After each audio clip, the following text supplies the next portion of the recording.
তার কোনো আত্মীয়, রক্ত সম্পর্ক আত্মীয় যদি সম্পর্ক ছিন্ন করে, অভিমান করে কোনো কারণে, সে নিজে থেকে তার সাথে সম্পর্কটা জোড়ানোর চেষ্টা করে, সম্পর্কটা স্থাপন করার চেষ্টা করে।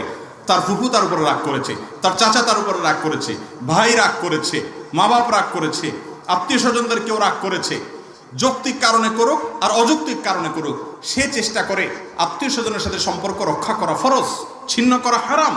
এই জন্য সম্পর্কটা যাতে রক্ষা হয়, নিজে থেকে গিয়ে সালাম দেয়। ছোট হয়, আগে থেকে কথা বললে হয়তো ইজ্জতটা একটু কমে গেল, আমি একটু ছোট হয়ে গেলাম, কিন্তু আল্লাহকে খুশি করার জন্য সে সেটা করে।